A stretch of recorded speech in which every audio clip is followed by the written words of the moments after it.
first of all, I want to quickly, tell you how direct air capture works. So in essence, it's a two-step process. Phase one, we have developed a highly selective filter that only catches the CO2 molecules in the air when we draw the air through the box, so to speak. And then the second phase is, once the filter is saturated, we heat the box to around 100 degrees Celsius, and we can dissolve the filter and then start the process anew. And that's important because this enables us to use renewable energy only, and therefore have a very low carbon footprint of about 5 to 10% gray emissions, or 90 to 95% effective. So why do we do direct air capture? Again, I don't want to dwell too long on this, and it has been said before. So we need to replace, as Fabian said, fossil carbon for fuels and materials. We need to neutralize and only keep this to unavoidable emissions, also because of the scale and price point. And as again has been said before, we need to achieve net negative emissions post 2050. So in essence, we have to clean the atmosphere again. And to put the main point right at the start, the challenge that we see here is to achieve the volumes needed in time. So the challenge is to scale, and only scaling will bring the costs down. So we also, I can say that straight away, see demand as the main problem, because currently, yes, we are a commercial company. We sell the CO2 for products or negative emissions, but we are talking about niche markets here. And the challenge really is to build an industry and transition into a mass market scenario, because this is the only thing that will bring the price down. If you think of the car industry, or let's say the electric car industry, think of Tesla. So we have built a roadster, and the way to the Model 3 and to the gigafactory, more importantly, that builds the Model 3 is a long one. We need to build supplier relationships. They need to hone their products, and only all of this these economies of scale will get the costs down. And we think we need to start pretty much now, so we can be ready in the 2030s to really start scaling.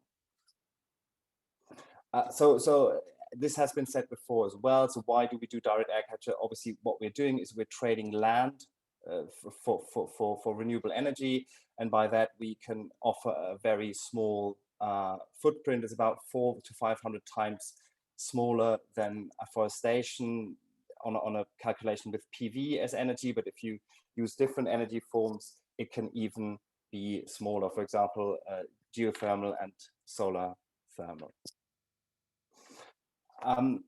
Yeah, we also would say we're quite ready. I mean, yes, it's still a new technology, but we have built 15 small-scale plants so far across Europe, from the very north to the very south. So lots of data on varying temperatures, etc. Currently, we just in the process of finishing our largest plant to date. It's called Orca. It has a capacity of 4,000 tons per year. This is twice the capacity of all our other plants combined. So that's the scale where we are currently at. And if we need to and want to get to gigaton scale, the IPCC foresees half a gigaton to 5 gigatons for direct air capture, if I got that right in my head. We need to really get a move on. And I think we should have the policies to do that in place very soon, and not in 2030. What this plant will do is it will mineralize the CO2 it captures by a process called carb fix with our partners in Iceland. The carb fix process turns the CO2 into stone, so it uses basaltic rock formations to do that. And to us, this is really the most safe and most permanent form of storage we can think of.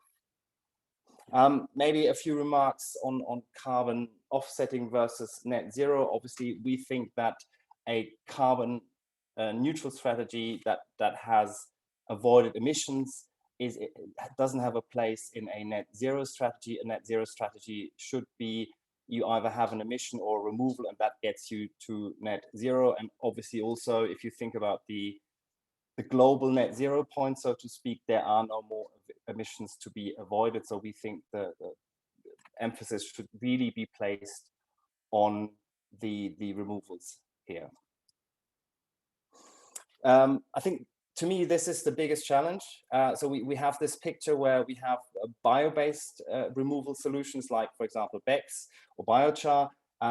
We have mitigation, and we have technological removal solutions like direct air capture that need to be scaled. And I think these all react very differently. So if you apply conventional demand supply economics, you would say that if we, as the European Union or indeed the globe, want to make the Paris Accord, prices of biomass should rise very soon, because the demand outstrips the possible supply on this globe. And that is the time when we think we need to have the technological solutions ready at scale in order to balance out that price problem. And that obviously presents a very large political or regulatory challenge. Maybe to conclude, so obviously, direct air capture or negative emissions are not a silver bullet. We need to focus on emissions reductions first, but negative emissions are needed in addition to mitigation. I'm not saying anything new here. CDR for unavoidable emissions only. We are also much in favor of splitting the net zero targets into an emissions reductions and a CDR scale-up target.